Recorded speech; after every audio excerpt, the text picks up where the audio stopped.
ఏంటి 100 కోట్లు అయిపోయినాయి, మళ్ళీ 1000 కోట్లకి వెళ్తున్నది ఒకరి దగ్గరే. ఏం జరుగుతుంది ఇప్పుడు? నిజంగా మన లక్ష్మణ్ గారు ఒప్పుకున్నాడు, రోజా గారు ప్యాకప్ అనిందని. నిజంగా అలాంటి వాళ్ళు కానీ పోతే వైసీపీకి మంచి రోజులు వస్తున్నట్టే. అటువంటి వారి వల్లే కదా మీ పార్టీ సగం నాశనం అయిపోయింది. అటువంటి వాళ్ళు పోతే మీకు పెద్ద లగేజ్ దిగిపోయినట్టే. ఆమె చెన్నైలో చేయొచ్చు, ఉత్తరప్రదేశ్లో చేయొచ్చు, ఆమె ఎక్కడైనా చేయొచ్చు, ఆమె ఎవడూ చేయకూడదు అని అనట్లా. ఇక్కడ నిన్ను గెలిపించిన నీ కోసం పోరాడిన నాయకులకి కార్యకర్తలకి ఏం సమాధానం చెప్తామని మాత్రమే మేము అడుగుతా ఉన్నాం. అవన్నీ వదిలేసి చెన్నై పోయి జయప్రద గారు ఉత్తరప్రదేశ్లో చేశారు, ఎవరు ఎక్కడైనా చేయొచ్చు, చేయకూడదు అంటాం వల్ల. అయితే రోజా గారు చేసిన తప్పులేంటో మనం కాదండి, వాళ్ళ పార్టీ నాయకులు ఆమె మంత్రిగా ఉన్నప్పుడే ఆమె ఇంటి ముందు కూర్చొని చెప్పారు, నువ్వు మమ్మల్ని అందరూ దోచుకుంటున్నావు, ప్రతిదానికి మెనూ పెట్టావు, దీనికైతే ఎంత దీనికైతే ఎంత అని చెప్పి అని స్వయంగా వాళ్ళ నాయకులు, వాళ్ళ ఎంపీపీలు, వాళ్ళ ఎంపీటీసీలే చెప్పారు. కాబట్టి ప్రత్యేకంగా మేము చెప్పాల్సిన అవసరం లేదు, మేము ఆమె మీద కక్ష చేసుకోవాల్సిన అవసరం లేదు. కీర్తన్ గారు చెప్పినట్టు ఒకవేళ 4000 కోట్లు కాకపోతే 3000 కోట్లు అంతే తప్ప 1000 కోట్లలోనే దోపిడీ చేసింది అనేది స్వయంగా వాళ్ళ కార్యకర్తలే చెప్తా ఉన్నారు. అది నిజమా కాదా అనేది ఏజెన్సీలు తెలుస్తాయి ఖచ్చితంగా. ఇకపోతే లక్ష్మణ్ గారు మొదటగానేమో లోకేష్ గారి గురించి మాట్లాడుతున్నారు, తర్వాత ఏమో బాబు గారి గురించి, చంద్రబాబు గారి గురించి మాట్లాడుతూ ఉన్నారు. మీరు మన స్థాయి ఏంటి, మనం ఏం మాట్లాడుతాం, మాట్లాడే ముందు ఎలా మాట్లాడతాం అనేది ఆలోచించుకొని మాట్లాడటం చాలా మంచిది. మేమేమి జగన్మోహన్ రెడ్డి గారిని మేము గౌరవంగానో అసభ్యంగానో మాట్లాడామా? జగన్మోహన్ రెడ్డి గారు కొన్ని వేల వాయిదాలకు వెళ్ళాల కోర్టుకి, ఎందుకని వెళ్ళలేదని మేము ఇప్పుడు అడుగుతున్నామా? ఎప్పుడు ఏది అడగాలో అది అడగాల. ఏదో చంద్రబాబు నాయుడు గారినో లోకేష్ గారినో డిబేట్లో మేము ఏదో మాట్లాడంగానే పెద్దోళ్ళు అయిపోతాం, లేదు వ్యూస్ వస్తాయి అనుకుంటే మాత్రం దాని పర్యవసానాలు చాలా తీవ్రంగా ఉంటాయి. మాట్లాడేటప్పుడు చాలా జాగ్రత్తగా మాట్లాడాలా. ఈ నాయకుడికి ఇచ్చే గౌరవాన్ని మీరు అధికార ప్రతినిధిగా వస్తున్నప్పుడు మీ పార్టీ మీద ఆ ప్రభావాలు పడతా ఉంటాయి. జయ కిరణ్ గారు, నేను ఎక్కడ కూడా చంద్రబాబు నాయుడు గారిని లోకేష్ గారిని అగౌరవంగా మాట్లాడాలా? మీరు చూడండి, నేను ఏమన్నా వాళ్ళు లీగల్ గా వెళ్తారు కదా, ఆయనేమో టెర్రరిస్ట్ కాదు, ఆయనేమో ఇంకో ఉగ్రవాద సంస్థకి లీడర్ కాదు, ఆయనేమో ఐసీసీ తీవ్రవాద సంస్థకి లీడర్ కాదు, ఇల్లీగల్ గా వెళ్ళడానికి ఆయన అన్నా. నేను అలాగన్నా, మీరు అది అర్థం చేసుకోవాలి. నేను ఎక్కడ కూడా ఎవరిని కూడా అగౌరవంగా మాట్లాడవలసిన అవసరం నాకు లేదు. ఎవరికైనా రెస్పెక్ట్ ఇస్తాం, take respect and give respect. Okay, ఒక్క విషయం లక్ష్మణ్, ఏంటంటే రాజకీయాలు పార్టీలు శాశ్వతం కాదు కదా. మనం ఎంతమందిని చూడలేదు, అక్కడ ఉన్న వాళ్ళు ఇక్కడ ఉంటున్నారు, ఇక్కడ ఉన్న వాళ్ళు ఇంకో దగ్గరికి వెళ్తున్నారు. ఎన్నో పార్టీలు వచ్చినాయి పోయినాయి, కానీ ఈ రోజున వైసీపీకి సంబంధించిన నాయకులు ఇంత భయపడతా, ఇంత అజ్ఞాతంలో ఏ రోజన్నా సరే ఏ రాజకీయ పార్టీ అయినా అధికారాలు ఉంటాయి పోతా ఉంటాయి, కానీ ఇంత దాక్కొని తిరుగుతున్నారంటే మీ ఎంపీలని మీ క్యాండిడేట్లు అందరినీ ఎక్కడ పంపించారండి? బీజేపీ పార్టీకి పంపించారు లేదా? ఏం మాట్లాడతారు మీరు? సుజనా చౌదరి ఏ పార్టీకి వెళ్ళారు? ఇప్పుడు గెలిచిన ఎంపీ సీఎం రమేష్ పంపించలేదా? అలాగే మీరు ఏం మాట్లాడతారు? లక్ష్మణ్ ఒక్క నిమిషం అండి, ఇంటరప్ట్ చేయకండి, ఎవరికి అర్థం కాదు. వాళ్ళు బీజేపీ పార్టీలో చేరారు, బీజేపీ పార్టీలోనే మళ్ళీ పోటీ చేశారు. తప్పలేదు కదా, అజ్ఞాతంలోకి వెళ్ళలేదు కదా, దానికి పోటీ ఏంటి? ఓకే అండి, ఓకే విజయ్, ఒక్క నిమిషం. రామ్ కుమార్ గారు కాదండి, ఇప్పుడు ఈ రేగడి లక్ష్మణ్ రావు పాపం ఏదో పార్టీల మార్పు కోసం మాట్లాడుతున్నారు. బొక్కున వాళ్ళు అంతా వెళ్ళిపోయి చివరికి మీరు బుక్ అయిపోయారు. ఇక్కడ మీకు ఆ విషయం అర్థం అవ్వట్లేదు. ఇప్పుడు అందరూ ఎక్కడో అక్కడ గుప్చి మీరు ఒకళ్ళే మాట్లాడుతున్నారు, అది కూడా విషయం తెలియకుండా. గతంలో ఇదే చంద్రశేఖర్ రెడ్డి గారు ఆ రోజు పవన్ కళ్యాణ్ గారినో లేకపోతే చంద్రబాబు నాయుడు గారిని తిట్టినట్టు ఇదే టీవీలో మీరు ఇచ్చిన క్లిప్లు ఇప్పుడు చూస్తున్నాను. అసలు చంద్రశేఖర్ రెడ్డి ఇలా ఎలా మాట్లాడతాడో, ఏమనుకుంటున్నాడు డూమ్ ద అదృష్టం అని చాలా అన్నారు. మరి వినిపించాలంటే టైం సరిపోదు. ఇంకోటి ఏదో రాజనగర్ సినిమా డైలాగ్ ఒకటి ఉంటది, గజ్జికి లేని తర్వాత జాలిం లోషన్కి ఎందుకని. పవన్ కళ్యాణ్ గారు ఆయన పార్టీ ఎలా నడుపుతాడు? మీకు ఎందుకంటే మీరు వదిలేసిపోయారు, వెళ్ళిపోండి, సంతోషం.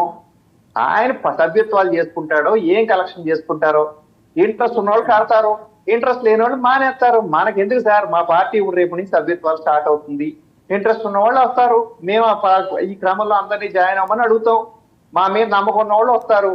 సో పక్క పార్టీని ఏం చేస్తారో కాదు, మీ పార్టీలో ఏం జరుగుతుందో చూడండి. మీ పార్టీలో జనాలు లేరు, అసలు మీ పార్టీయే పెద్ద అంటే అన్ని చోట్ల నుంచి వచ్చిన అసంతృప్తి వాదులందరూ ఒక బొట్లో చేరితే ఎలా ఉంటాయో అలాగ చేరిన పీతలు అక్కడ. మళ్ళీ రేపో ఎల్లుండో ఇవన్నీ కూడా ఇక్కడ ఏది కాంగ్రెస్ వచ్చిన తాను అక్కడ చిరిగిపోతే మళ్ళీ ఎక్కడోళ్ళు అక్కడికి వెనక్కి కాంగ్రెస్కి వెళ్ళిపోతారు. ఎందుకంటే నీ నాయకుడు వేరే జైలుకి వెళ్ళిపోతున్నాడు. ఇంకా మీరు ఇలా పట్టుకున్నారు, మీరు కూడా మళ్ళీ వెనక్కి మా దగ్గరకో లేకపోతే మళ్ళీ కీర్తన గారినో ఎవరినో పట్టుకుని అటు ఇటు జంప్ అవ్వాలి. మీకు అవకాశం లేదు అక్కడ ఉండడానికి. రోజు కండు వేసి కనపడకుండా చూడలేకపోతున్నాం. అంత ముందు ఎర్ర కండువ ఎంత అందంగా ఉండేదో మీ మెళ్ళలోను. ఇప్పుడు వాటి గురించి మాట్లాడుతున్నారు. ఏమండి మీరు లైవ్ లో ఆయన మోటివేట్ చేస్తున్నారా? సార్ తప్పదు కదండి, తప్పదు కదా. ఏమండి మేము కాదు వర్మ గారు, మీ గతంలో కూడా మీరు ఏ ఛానల్ అయినా సరే పిలిస్తే ఎక్కడికి వెళ్ళినా కూడా నేను ఇదే పార్టీ ఇదే కండువ వేసుకుని డిబేట్లకు వస్తున్నాను. ఇంకో పార్టీ ఏం మారలేదు. మీరు 15 ఏళ్ళ చరిత్రలో చూసారు, లైవ్ వచ్చింది చరిత్రలో. అంతే కదా, ఆయన కండువ వేసుకుని మార్చారంటే ఇంకా కండువ వెళ్ళిపోతుంది. అదే అన్నాను కదండి, బుక్ పోయారు, బుక్ అయిపోయాడు. ఓకే, ఏంటండి రోజా గారి టార్గెట్ ఏంటండి? మీరందరూని ఒక మహిళని కూడా చూడకుండా. రోజా గారి టార్గెట్ ఎవరో చేయట్లేదు, నేను చెప్పాను కదండి. జబర్దస్త్ తో సహా అందరూ కూడా రిజెక్ట్ చేసేసారు ఆవిడ్ని. ఇంకిక్కడ లేక ఇక్కడికి అదే ఇది ఇక్కడ హీరోయిన్లు అంతా టర్మ్ అయిపోయాకనండి పక్క రాష్ట్రానికి వెళ్తారు. ఇది తమిళనాడుకి వెళ్ళి కొత్తగా అవకాశాల కోసం అలా అక్కడికి వెళ్ళి ఆవిడ ఏదో ఎత్తుక్కుంటున్నారు. మీరే అన్నారు కదా, అత్తారింటికి దారేదని ఆయన భర్తను పట్టుకుని అక్కడ ఉన్న కాంటాక్ట్ పట్టుకుని అక్కడ ఏదో ట్రై చేయాలని చూస్తున్నారు. వెళ్ళిపోవడం తప్పు కాదు, కానీ మీ ప్రశ్న ఏంటంటే ఉన్ననాళ్ళు అనిపించేసి ఇప్పుడు ఓడిపోయాక వెళ్ళిపోవడం కాదు కదా. ఇక్కడ ఉన్న కార్యకర్తలు ఏమైపోతారు, రేగల లక్ష్మణరావు గారి నాయకులు ఏమైపోతారండి. ఇప్పుడు జగన్ గారే ఉన్నారు, పులివెందుల ఎమ్మెల్యే రావాలి కదండి సభకు వచ్చి ప్రశ్నించాలి కదా. ప్రశ్నిస్తే కదా రేలంగి లక్ష్మణరావు లాంటి వాళ్ళు మా నాయకుడు ప్రశ్నించాడని చెయ్యెత్తి జై కొట్టి మాట్లాడతాడు. ఈయనకి ఏం అవకాశం ఉందో మాట్లాడడానికి? ఆ నాయకుడే రావట్లేదు సభకి. ఇప్పుడు గతంలో ఉందండి, పవన్ కళ్యాణ్ గారు ఎంత హేళనగా మాట్లాడారు. 2 చోట్ల ఓడిపోయారు. వాళ్ళు గెలిచారు, సభకు వచ్చారు, ఎంత హుందాగా ఉన్నారు. లోకల్ బాడీస్ అన్నిటికీ ఎన్ని నిధులు ఇచ్చారండి? 1400 కోట్లు ఇంచుమించుకి ఇచ్చారండి. పంచాయతీలు అన్నట్లకి 1452 కోట్లు ఇచ్చారు. ఆయన మంత్రిత్వ శాఖలో ఉన్నదానికి 454 కోట్లేమో అర్బన్ ఏరియాలకి, 998 కోట్లేమో గ్రామ పరిధిలో ఉన్న స్థానిక సంస్థలకి. సీఎం గారు డిప్యూటీ సీఎం గారు కలిసి. ఎందుకంటే స్థానిక సంస్థలు గట్టిగానే ఉంటేనే ఈ దేశం అంతా కూడా గట్టిగా ఉంటది. వాళ్ళ స్థాయిలోనే పనులు జరగాలనేది అందరికీ తెలిసిన విషయం. వైసీపీ ఉన్న ఇంకా స్థానిక ఎలక్షన్ 2 సంవత్సరాలు ఉన్నాయి. ఎలక్షన్ కోసం కాదు, మీరు ఎప్పుడు యాక్షన్స్ మాట్లాడతారు. మేము మాట్లాడితే ఎన్నికల కోసం రెడీ అవుతున్నారా లక్ష్మణ్? ఎన్నికల కోసం రెడీ అవుతున్నారా? స్థానిక సత్తా ఖచ్చితంగా సార్. వర్మ గారు, స్థానికంగా మాకున్నటువంటి ఎంపీటీసీలు జడ్పీటీసీలు కూడా సర్పంచ్ చాలా బలంగా ఉన్నారు, తెలిసిందే. ఓకే,